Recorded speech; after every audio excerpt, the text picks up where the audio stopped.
Welcome to LaPorte County Live. I'm Ron Miller, and we thank you for being with us today. And we have a special guest with us, Gerry Jones from Stepping Stone Shelter for Women. Great to see you again. Thank you. Stepping Stone Shelter for Women, an institution in Michigan City. It's hard to believe it's been 30 years since you established Stepping Stone Shelter. Well, I didn't exactly establish it, but I've been there since day one.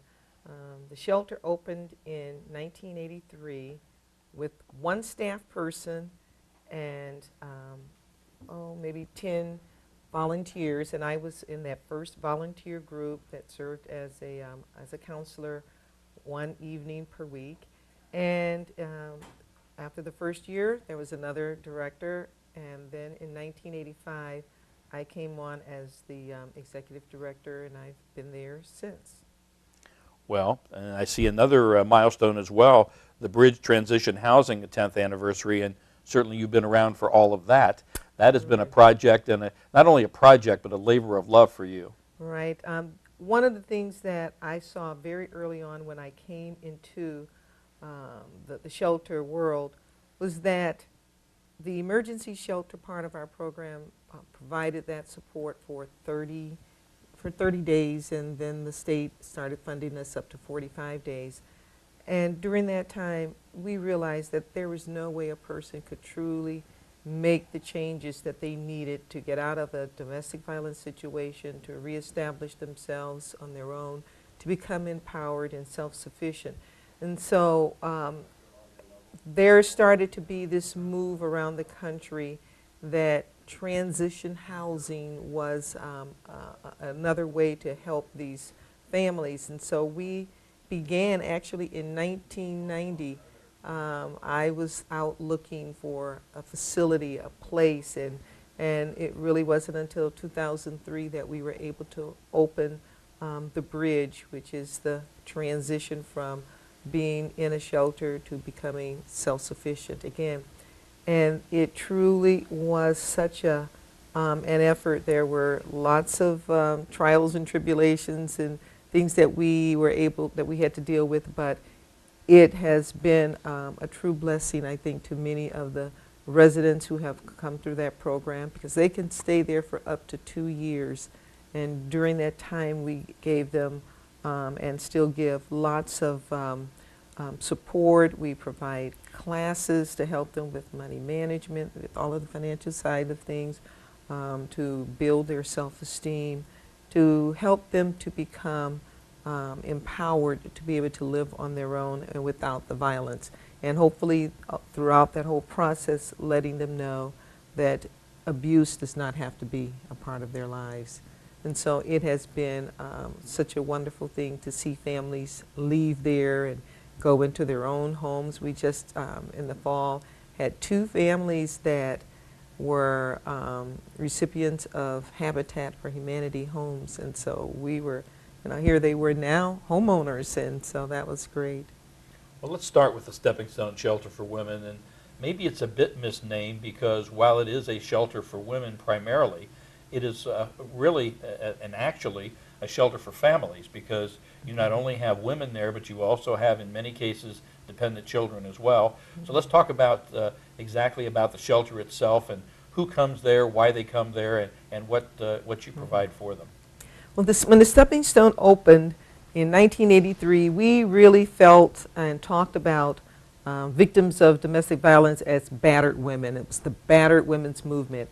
And we actually needed to see a bruise. We needed to see a busted lip, a black eye, marks across the cheeks, something that was evidence that a person had been abused. And I can really remember people calling and saying, you know, I don't think I qualify for your services because he never hit me. He never touched me, slapped me, or whatever. But, and behind that but, we learned about all the many forms of abuse. There's severe mental and emotional abuse that's inflicted upon women. We saw verbal abuse, and people say, how can verbal abuse be so bad? Well, that old saying about sticks and stones may break my bones, but words will never hurt me. Well, that's certainly not true. We've seen people being pulled down and just destroyed just through verbal communications towards them. You know, you're stupid, you're dumb, you know, you're fat, you're ugly, you know, you can't do anything right. And day in and day out hearing that from the person who's closest to you. So if that person sees that and that's what that person's opinion is, then we've seen women who were very, very self-sufficient, had high self-esteem, just crumble. And they knew, they figured that everyone else would see the same thing. So we started recognizing that that was really hard. The threats, I'll kill you, nobody else will have you, you're mine, and I don't care where you go, I'll find you. And all of those forms of fear turned into power and control. So we found that many women felt the need to get out of a situation and oftentimes would stay because they had their children. And one of the things that our shelter does is that it provides shelter also for all of her dependent children. So anyone, boy or girl, who's under 18 years old gets to come with her, they stay with her, and we provide services for them as well because even they are affected by the abuse. If they don't get it directly, but being in that environment, hearing the things day in and day out, fearful that the mother is going to be killed or hurt in some terrible way. So all of these things affect our children. So we provide case management for the women, we provide case management for the children. And we do that at the emergency shelter for up to 45 days. And during that time, we find out so much more than we ever bargained for. You know, we thought we were just dealing with abuse, but when a woman comes into our program, she and her children, everything about them comes with them.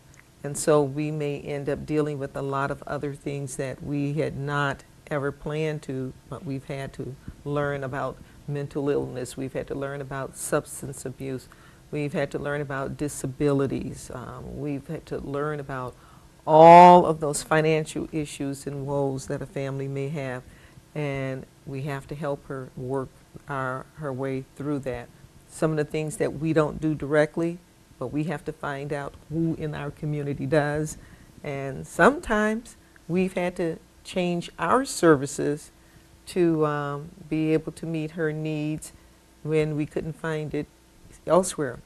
An example is we had a lady who was 59 years old who came into our shelter, and she had been so abused over her lifetime that she could not work, would never be able to have any type of a job, she didn't have any children. And she had a husband that was so abusive that even the police were afraid of him. They didn't like to go there. I mean, this guy really was scary. A very scary, scary person. And so we tried to get her on disability. And out of all of the clients that we've ever worked with, everyone, you know, we say, once you apply, you're going to be denied. Then 6 months later, you apply again. And, you know, this is the thing. She was approved the first go round. The first time. She's the only one that we've dealt with that had that happen. And so we tried to say, okay, well, good, now you'll have an income. So we took her to another organization that we thought would be able to take care of her. And they said, well, she's not old enough. And so I go, but look at these mitigating circumstances. And they said, but our guidelines say she has to be 62. So what happens? She didn't have any family or friends because part of that abuse was cutting her off from any communications with anyone else. And we had to become her payee for 3 years. And, you know, we said, well, we don't do that. And, but we did. And we had her, we got her an apartment over in La Porte. We worked with the agency because it was an apartment for senior citizens. So, you know, they do a lot of serving the clients. And so we worked with them, and we took her shopping at the beginning of the month. And then when she turned 62, we went to one of our co-agencies in the community, and they were able to serve her. So, you know, it does take things like that to help a family. We just can't say this is all we do. It's does that person need in their family? Sometimes it's hard for people to understand. They say somebody is the victim of violent abuse. Why don't they just walk away?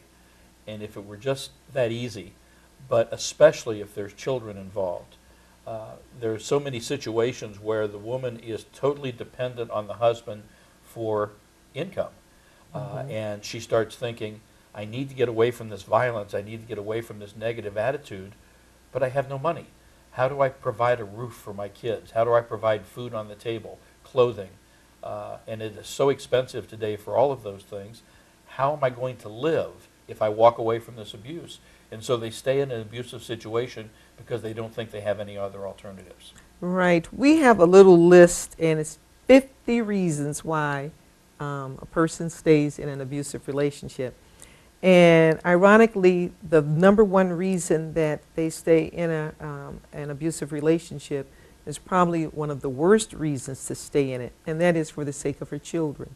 She feels that it is real critical to have a safe place, you know, not a safe place, but an environment, as you said, a roof over their head. So they need to have a home. They need to have the income, and many times, especially in very severely abusive relationships, this woman is denied the opportunity to work. And if she does work outside of the home, she has to bring that entire check. I actually know where men have gone to the job and they took the check. And so she may work, but she has no access to the funds. And if he has total access, she may not be able to get to it, so she can't.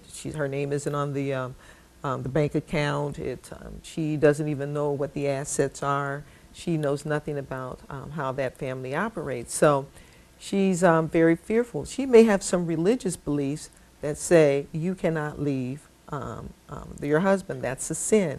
And so she does not want to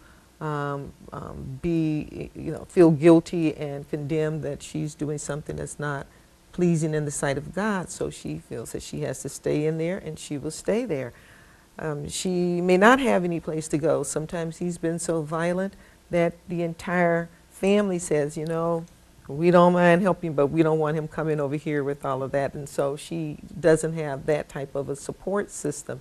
And the list goes on as to why she might feel that she has to say. And, you know, ironically, again, she loves the guy. She doesn't like what he's doing, but she loves him. He's the father of her children often. And so there are all of these reasons, and she feels that if she can do something, then she can correct that problem. You know, if I get the food cooked on time, if I keep the kids quiet, if I don't talk back, if I just be the mouse and be the doormat, she's trying to find what she can do. And what often is the thing that we tell them is that it's a roving target. Today it's this, but tomorrow is that. So you'll never be able to just do what's right, because once you do this, it's something else. And so we call that the walking on eggshells. What's going to cause this thing to explode?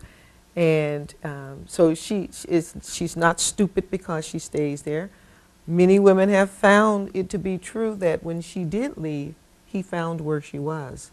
And so, and then she fears, and we do statistically say that if she leaves and she returns and she leaves, it causes her risk, the risk factors for some type of fatality for her, it does increase, because as he's losing that power and control, then it makes him more and more anxious, and so he takes greater measures towards trying to control the situation, and it is hard. And Well, in the very circumstances you just described, it is very, very difficult for someone on the outside to understand how can a woman leave this man and take their children and go away, and then later on come back into the relationship. And for the very reasons that you just outlined, this is the person that they love. This is the father of their children in many cases. They think he's had a chance to think about this. He says he's sorry. He's not going to do this anymore. I love him. I'm going to go back to him. And before long, they find themselves back in the exact same situation they were in before. Every time a woman comes back to our program, we use that as an opportunity to educate her more and more. And and finally, she will recognize that this situation is not going to change, because she feels that she can do some things to change it. So we have this thing that we call the cycle of violence. There are these precipitating things that will lead up to the violence. It may be complaining, griping, blaming about something, just discontent on whatever issue. And every day something's happening that's causing him to be more and more disturbed. And so what she does, finally, whatever that precipitating incident, one day he walks in and it's the food, it's the kids, it's the phone call, it's whatever. And then boom, there's that fight, that abuse, the violence. And then right after that, there's that stage that we call the honeymoon stage. Honey, I'm sorry. It won't happen again. I love you. You can't leave me. And I'll go to counseling, whatever it is that he thinks that she wants to hear. And those are the things that she wants to hear. And right after that, that's when their relationship appears to be the best. Their intimacy is the best, their communications. The children see her happy and singing and, just being in such a good mood. And then the complaining and the griping and the blaming starts to happen again, and it escalates. And then it goes right back into that cycle. So we see that happening time and time again. And when we tell them about it, then they start, them meaning the women, then they begin to recognize all of this within the relationship. So they even know how to anticipate that something's going to happen. And so finally, through all of our interactions with her, and we started talking and telling her these things, and she starts to see them in the relationship, she then finally realizes that it's not about her, it's not about what she's done or not done, it's what someone else has chosen to do. I always say that a person who's violent doesn't have to be. That's a choice, because they could get stopped by a policeman, they can be reprimanded by an employer, and they know how to exercise self-control because the risk and the consequences are too great for them. So when they get home, the old saying that the man's house is his castle, that he feels that he can do whatever he wants to do and that there are no repercussions for that. So she and her children very often are the victims of issues in his life that have nothing to do with them. He has to find someone to blame, someone to have that confrontation with, and she's the safest person that he can have that. He's not going to go and jump on any of the guys at work. The chances are he could be beaten, and so he will use it, take it out on that family, and it's hard. And by the way, these are not mean, horrible people in the community that, you can walk down the street and say, oh, he's one or he's one. These are everyday men, everyday family guys, people who are well respected in the community. And people are often very shocked when they find out that, oh, he's abusive, oh, he's that. There are some people when the families know about the abuse and they can say it's that individual, but oftentimes people in the community don't even realize it. Well, and the attitude of the public in general has changed a lot as they've been educated more about domestic violence. But I know a personal situation of someone who's in my age category who many, many years ago, when she was a young woman, was married, her family's in another state, she was here with her husband, they lived in a rented home in Canada, which is now, of course, the neighborhood where Blue Chip is located. And every Friday night, he would lock her up in the house, he would go out and get drunk, and come home and beat her up. And in those days, she had no place to go. She endured that physical violence for years. She had a child in the meantime. The husband then started abusing the child as well as her. She finally got out of that situation, but it took a long time. And in those days, there wasn't the kind of help that there is today.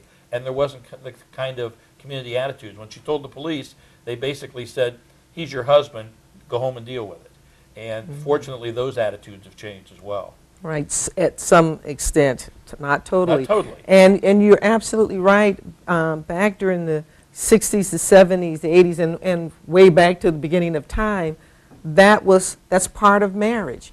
And the police did have an attitude of not dealing with it. They would arrest that guy for battery on the street of another man that's his same size, and oh, that was battery. But in his home, they said that's domestic, that's pride, that's personal. We don't get involved in those issues.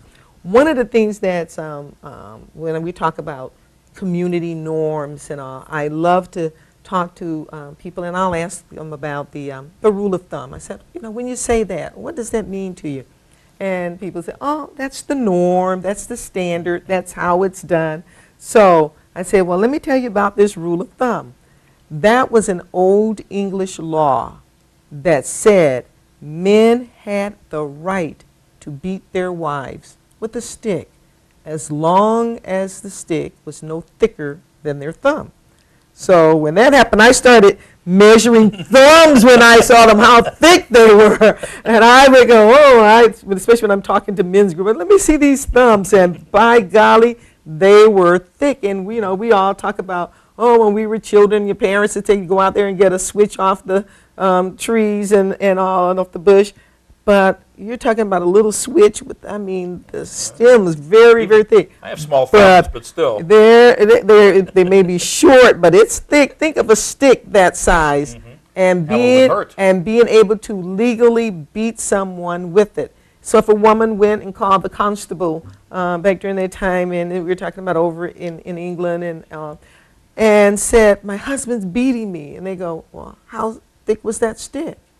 And if it were not thicker than his thumb, she had no complaint.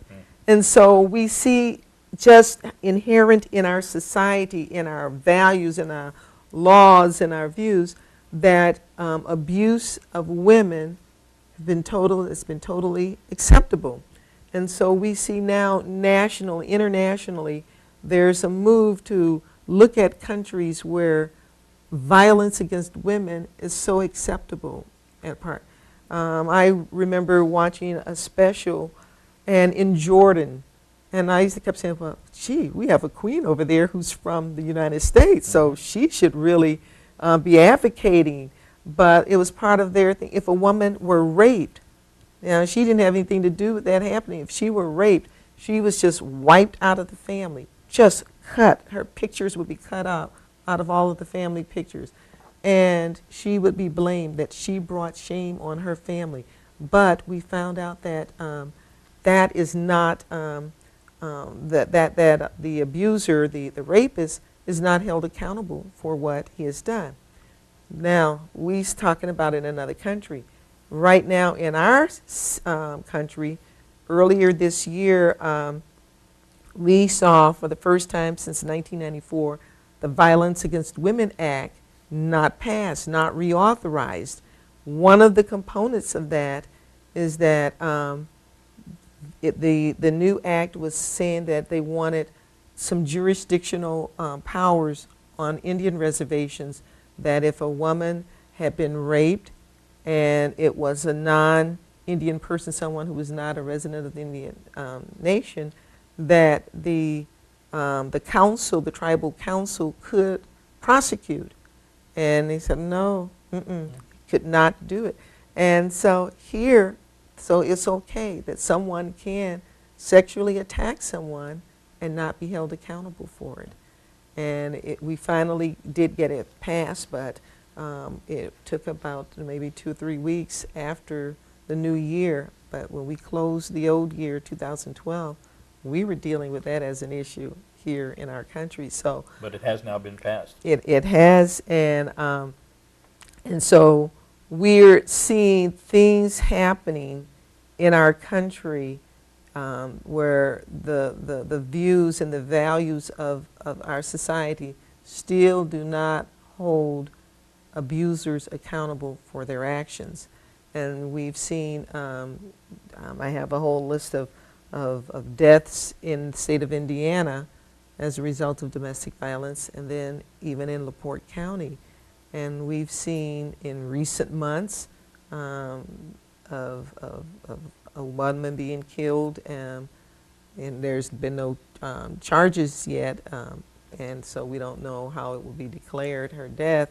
But certainly in previous years we've seen and we've known of one mother killed right at the bus stop, and a young teenager, a young teen was killed by her boyfriend. And so violence is still alive and well. We're trying to put it to death, and we're trying to be that safe haven for families so that they are able to at least recover and make a decision about where to go. We can never guarantee anyone what will happen to them once they walked outside of our doors, and they can't stay there forever. They've got to return. And so it's an ongoing battle. But what I really like to do is to try to get all of the community to be involved with it. I think men are much more convincing in holding other men accountable. You know, when they're out at the bars and they're drinking, and this guy's telling the story about what he did and how he put his old lady in place and all of that.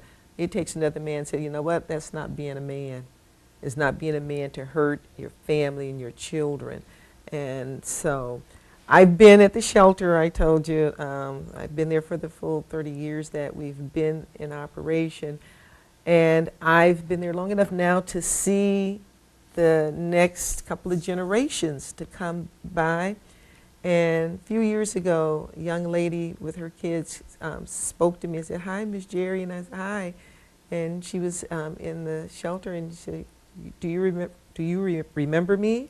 And I went, I'm not sure. Tell me, where did I meet you? And she said, I was here with a little girl with my mother.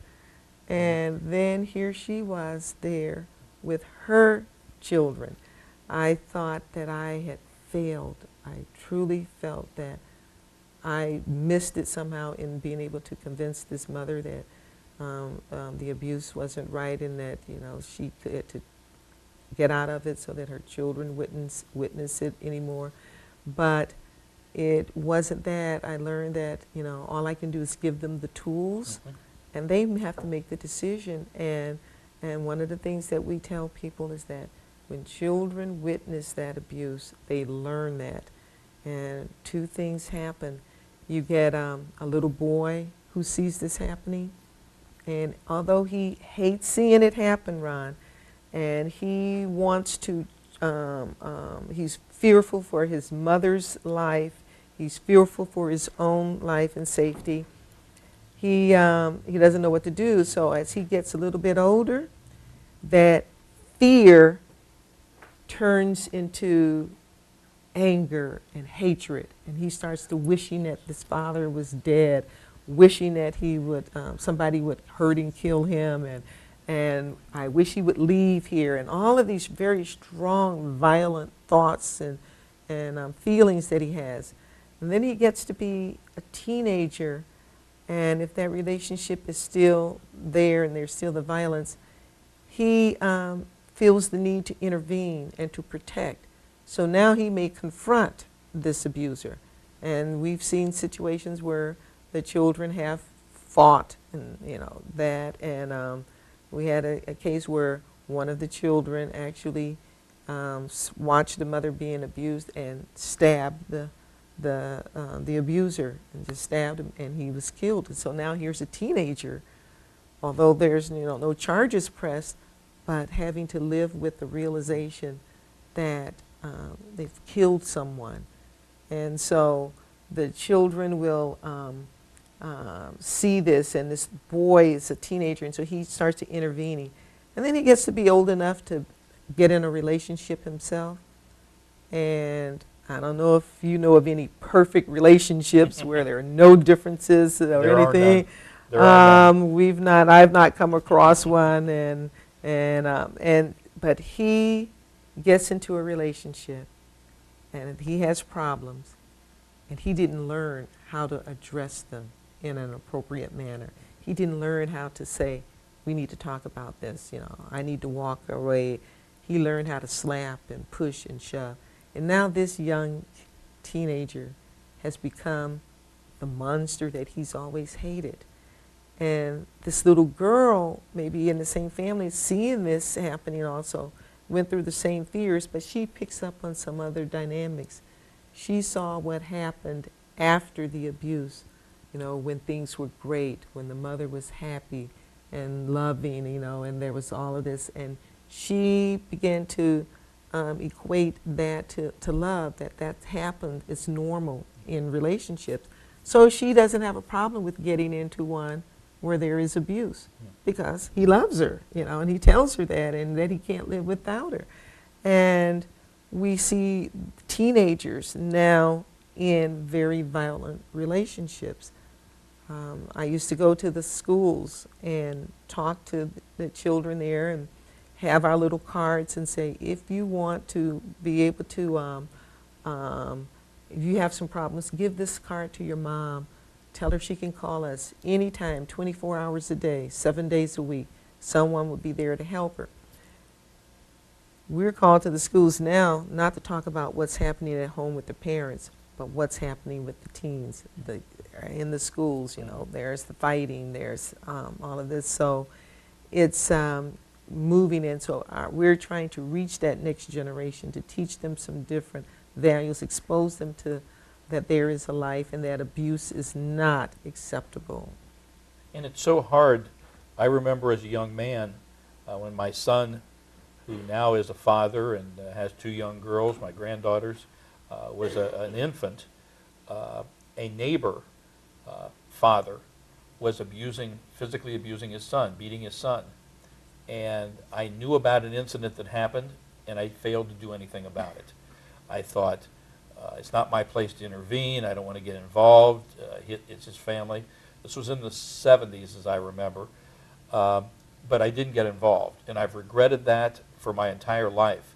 My son now, as I say, is a father, he has girls himself, but this young man who was being physically abused by his father, I read several years ago that he had become a bouncer at a nightclub and beat a man to death at that, and as soon as I read that this individual had beaten someone to death, I knew that it was because of the abuse from his father.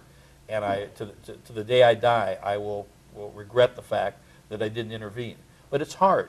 You see something, especially if there are people in your neighborhood, friends, family, people you know, you don't want to be involved. You think, this is not my place, or I don't want to get involved. And I didn't become involved, and I feel partially responsible for the fact that I didn't help to protect this young man. It's difficult. It's not easy. It's a very hard thing, because sometimes we don't know all of the details of a situation, and we were raised in a society that said things that happen inside of a home, that's that home's business. You don't get involved. A lot of times people don't want that person to turn that violence on to them. You just don't know. And but laws have changed, things have happened that try to help people. There are all these hotlines that you can call now, anonymous hotlines, and just give them information, said, you know, you need to go over to this address, check on this, because I think this is happening. And then the law has put the onus on different organizations, for us, as you know, Child and Family Services, that they have a responsibility to go out and to check, to do an investigation and to determine it, and they don't have to disclose that anyone called. And if something were to happen to a child who's been abused and someone did not report it, and it became apparent that this individual was aware of this child's situation, that person could be prosecuted, you know, today. Doesn't happen with adult women. People, we've had women, mothers who've called and told us about their daughter being in terrible situations, or young people calling talking about their parents, and they want us to know, well, what can we do? And we can't do anything. Can't you call them? You know, they have to call us, you know, because our program is totally voluntary. People come in and do and provide and ask us for help, and then we provide that help to them. But we can't make a person leave. We can't make them get out of that situation.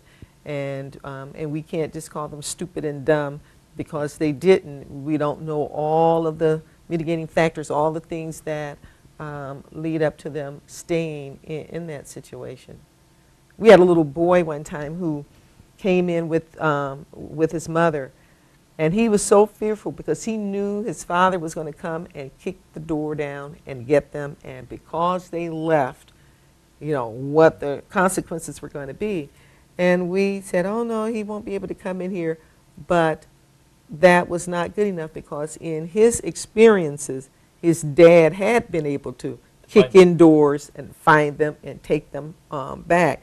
So he just didn't think, so we had to show him our security system. We had to show him, you know, he can't come in, he has to talk through this speaker, we can tell him to leave, we will call the police, we will do, and it took all of that before he could then go to the room where they were assigned and to be able to go to sleep.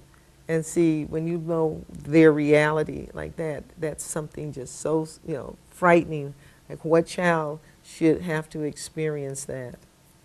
We've been talking about the Stepping Stone Shelter for Women and the 30th anniversary of the Stepping Stone Shelter. And it was founded, and its purpose is to provide assistance and support for women and families that need to get out of abusive situations. But it is a temporary type of situation. Stepping Stone was never intended to be a long-term solution. But there are circumstances where women and families can't transition as fast as others. And that's where the idea for the bridge transition housing came about. And I know that that's why you pushed so hard for so many years to establish the bridge, because you recognize that unless some of these women and some of these families receive that kind of longer-term assistance, they were going to be right back into that abusive situation. And so that's how the bridge came along. Exactly. And it was to provide them that safe place to basically to learn another way of living, to realize that you can make some changes. But those changes come at a price. It just, you don't have all this money all of a sudden just because you were abused. She may have, in the process of getting, being in that relationship, may have developed some habits, some dependencies, drugs, alcohol. If she has substance abuse as a problem, no matter how much she says, oh, I'm just going to make this change, she's got to learn some behavioral things to break that addiction. And so we try to get her in a place where whatever her needs are that she has to learn and has to work on over that period of time, that she could do it without the worry and the fear of other things happening, you know, like I need a place to stay. And so they can stay at the bridge. It's a beautiful, beautiful place. the properties, all of these lots were donated to us by the owners. And so it's like on 7 acres of land right in the city, beautiful woods. And these families we have 15 apartments in this complex, 1, 2, and 3 bedroom apartments, totally furnished by donations from the community. Everything down to the pots, the pans, the linen, everything that they need. And this helps them to get that jump start, that boost. And the expectations are that they are going to become fully employed, that they'll be able to pay and take care of their families and not be dependent on others. We don't want them to just go and say, well, I'm just going to get TANF and get on food stamps and do all of this. They may have to do that as part of that transition, but the goal is to put within them and to let them realize that they can care for themselves, they can be independent and empowered and not have to live in violence or in fear of violence. And so we talk about the healthy relationships and to help them. And we think 2 years is a lot of time, but it goes by so quickly. Most of the women are just still caught off guard that 2 years have passed because there's so much to learn, there's so much to do. And it's hard. It's hard to change your patterns and your behaviors, and to make it into a better place for them. So, but we do that, and they are.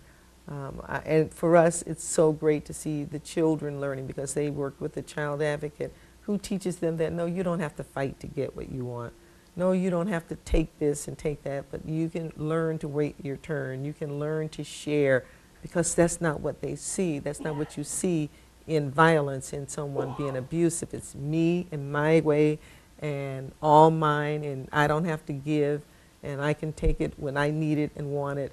And so for them to learn those things, it's a great opportunity, and the women know and they support one another. So we're very thankful to have it, and a really dedicated staff of women who want to come and to give. And for us, it's not about paychecks. It's truly about what we believe for the women. One of the challenges is, one of the major objectives is to make these women and to make these families self-sufficient. In normal economic times, that can be difficult. In economic times like we're in right now, it's doubly difficult. One, because of the challenges in finding employment, in finding housing that is affordable, in being able to afford these things, and also the funding that's available for Stepping Stone Shelter and the Bridge to be able to provide these kinds of counseling and services and direction. So while it's challenging enough in normal economic times, these past several years, my guess is it's been even more challenging. It absolutely is. We provide, unlike a lot of the other agencies in our community, we provide 24/7 services. We have staff available in both locations, in both facilities, every single day, holidays included. Even during the snowstorms, we don't shut down. Someone has to either stay there or someone gets in and relieves that person. So we're always there. So that in itself causes a large expense for our program. Plus, we have a facility in which our clients are there 24/7. So we're having to provide food. We're providing all of the support. And we get our funding from several sources. We have local funding. We have state funding that we have to write grants on, both of those. And then we do fundraising, and we make public appeals for donations from the community. And we're very, LaPorte County, as small as it is, has a very generous community base. We have local grants. We get them from the United Way, from the Unity Foundation, from the Michigan City Community Development, Duneland, the Barker Welfare.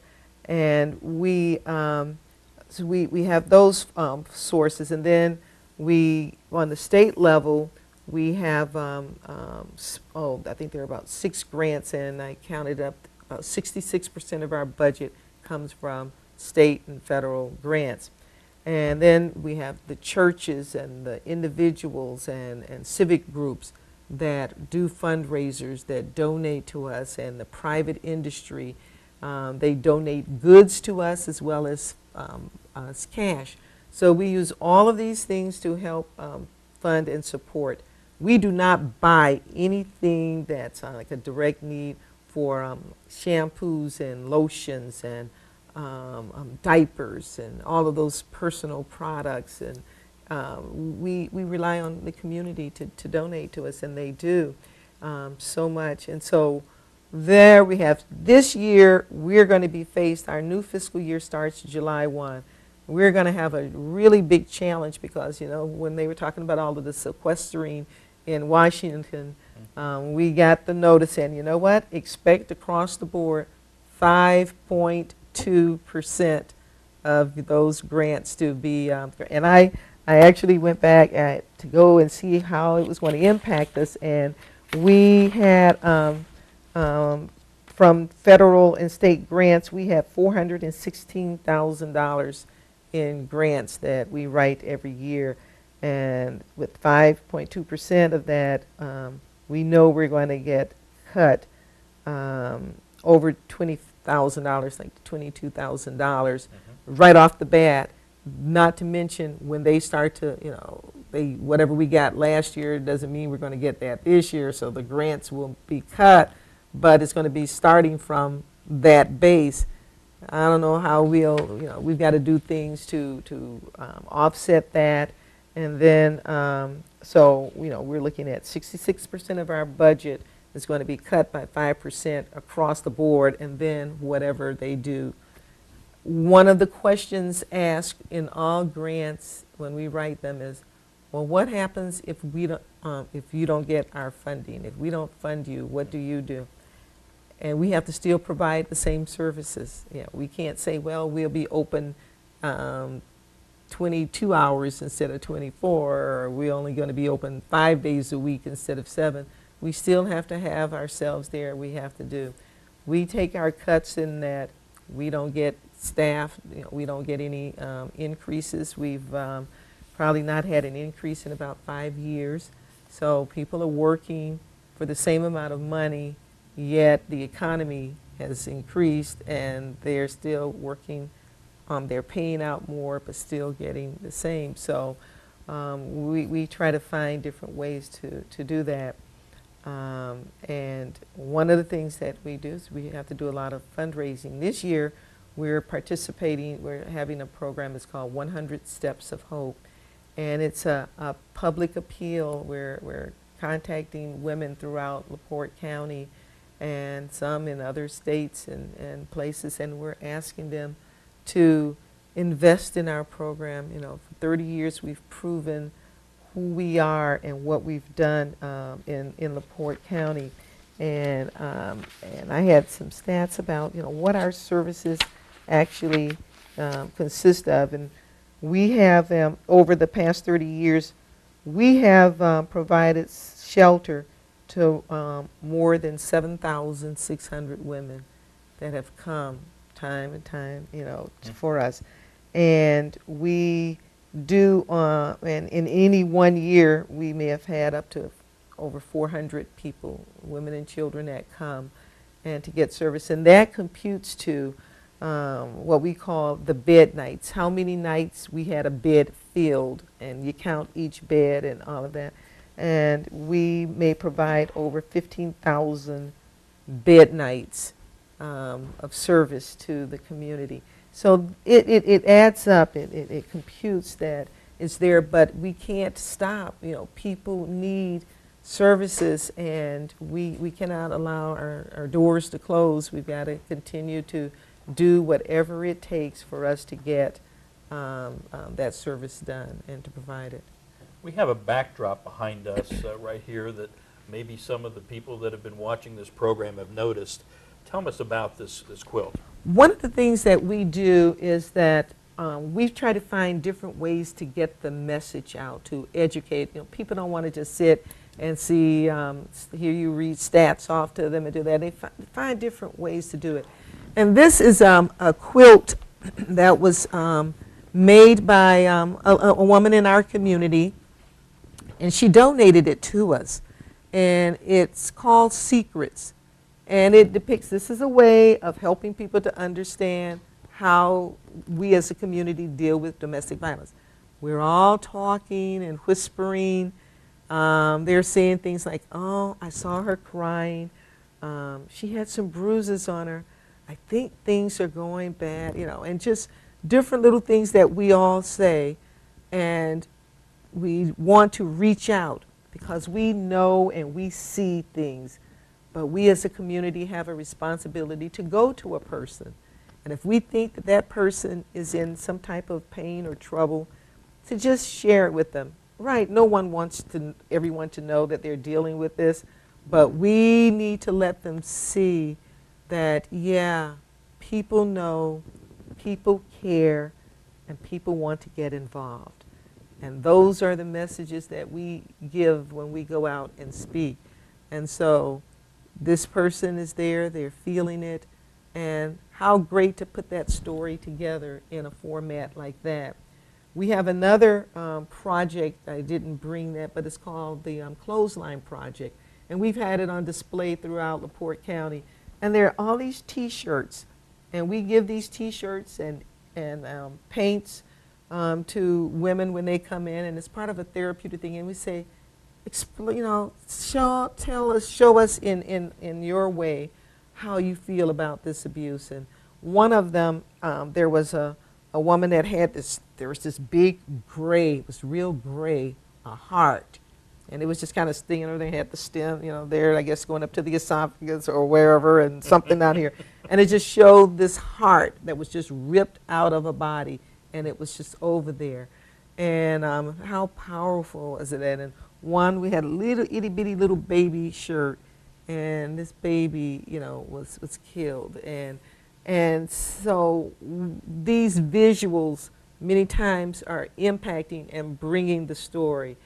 One of the other things has to do with these silhouettes that we have. And this is called a project that we're actually working with right now with the Michigan City Commission for Women. And, you know, they were just a newly organized group just last year. And this is called the Silent Witness. Back in 1994, a group of women in Minnesota were just devastated over, there were 26 deaths in Minneapolis or Minnesota during that year, victims of domestic violence. And what they did to, I guess, to just deal with it and to bring that to the community's awareness, they started what they call the Silent Witness Project.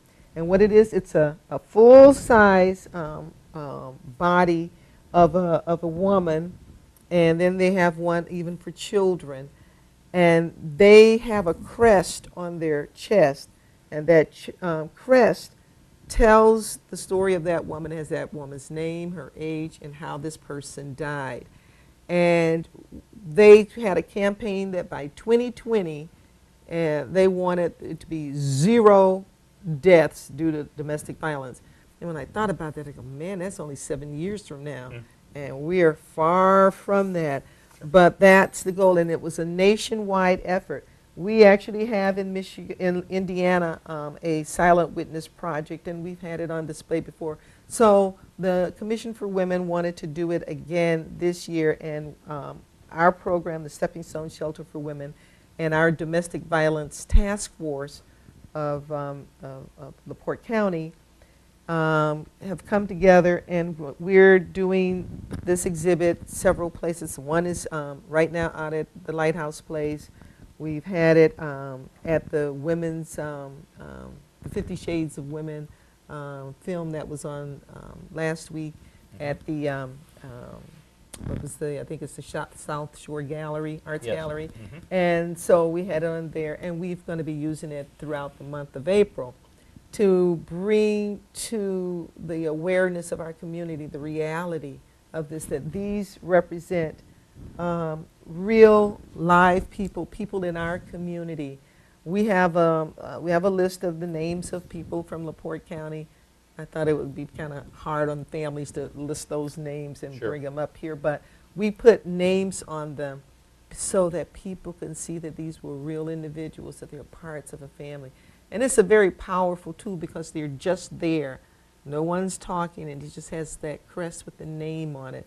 And we had it one time, a few years ago, on display and I was in LaPorte at the Walmart, and they allowed us to come in, and we had them all on display.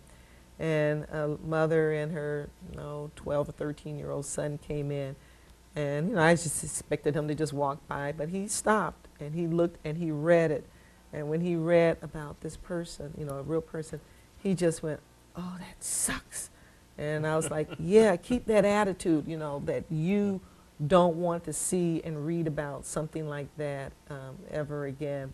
But we have, and over the past 4 years, we've had about 10 women and 1 man that have died in LaPorte County as due to domestic violence. And all victims of domestic violence are not men, not women, but we do have men who are victims of domestic violence, and we don't condone violence from any perspective, and so it's a real hard issue, but we certainly do want to deal with it. Stepping Stone Shelter for Women, celebrating their 30th anniversary, hard to believe. Yes. 10th yes. anniversary for the Bridge Transition Housing, both serving this community. 7,600 individuals over that period of time. Local people. That's kind of a staggering figure. Well, we're just about out of time, but we thank you so much for sharing with us over the last hour. It's been extremely interesting, and I think you touched on it several times, but over that 30-year period with Stepping Stone, over that 10-year period with the Bridge, you would not have been able to provide the assistance for those literally thousands of people in LaPorte County who needed that assistance without the dedicated people that nobody ever sees, nobody ever hears about, nobody ever knows what they're doing, but day in and day out they provide that assistance to people in LaPorte County. Absolutely. Many times people will say, "Oh, Gerry Jones, you're at Stepping Stone." I go, no, I'm not. There are a lot of people who give up their time, give up their weekends, their holidays to come and to provide this support to the families in our community. And I do want to share our address so that people want to donate to us. We certainly accept donations all year long, and we are at the Stepping Stone Shelter for Women, and we have a P.O. Box 1045, Michigan City, Indiana 46361. And we love to go out and speak to different groups, to different organizations. We tailor our presentations to the audience that we're going to speak to. So we talk to children's group, we talk to teen groups, we talk to adults, we talk to seniors,